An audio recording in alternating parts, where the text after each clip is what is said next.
رسول اللہ صلی اللہ علیہ وسلم نے فرمایا والذی نفسی بیدی لا یؤمن، کہ اس ذات کی قسم جس کے ہاتھ میں میری جان ہے، وہ بندہ مومن نہیں ہو سکتا حتیٰ یحب لاخی، یہاں تک کہ وہ اپنے بھائی کے لیے وہ چیز پسند کرے جو اپنے لیے پسند کرتا ہے۔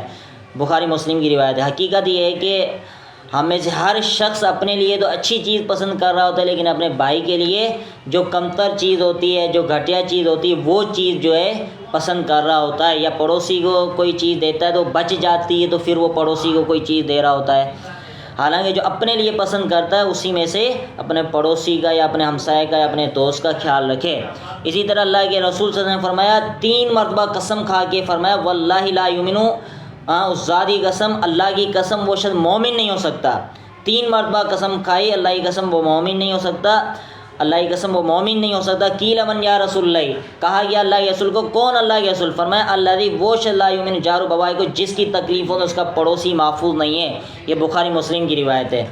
اسی طرح اللہ کے رسول نے فرمایا لا يدخل الجنت، وہ شخص جنت میں داخل نہیں ہوگا، لا یامن جارو بوائے کو، جس کی تکلیف ہے اس کا پڑوسی محفوظ نہیں ہے۔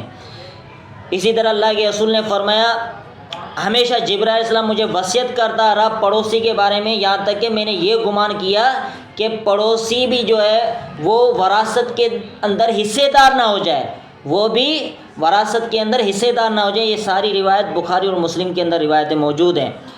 اسی طرح عبداللہ بن مسعود سے روایت ہے کہ رسول اللہ صلی اللہ علیہ وسلم نے فرمایا اذا کنتم ثلاثا، جب تم 3 ہو، فلا يتناجسان، تو 2 سرگوشی نہ کریں تیسرے کو چھوڑ کر، یہاں تک کہ تختلط بالناس، تم لوگوں میں خلط ملط ہو جاؤ، من اجل، اس وجہ سے کہ یہ بات جو ہے تیسرے کو تکلیف دے گی۔ یعنی 3 بندے بیٹھے ہوئے ہیں تو 2 جنے جو ہے وہ سرگوشی نہ کریں، تیسرے بندے کو تکلیف ہوگی کہ یہ میرے بارے میں بات تو نہیں کر رہے۔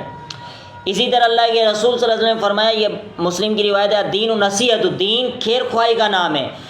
اللہ کے رسول نے فرمایا دین خیر خواہی کا نام ہے۔ کلنا، ہم نے کہا لیمن، کن کے لیے؟ اللہ کے رسول نے فرمایا للہ، اللہ کی کتاب کے ساتھ خیر خواہی کرنی چاہیے، اس کو پڑھنا چاہیے، اس پر عمل کرنا چاہیے، اس کا حق ادا کرنا چاہیے۔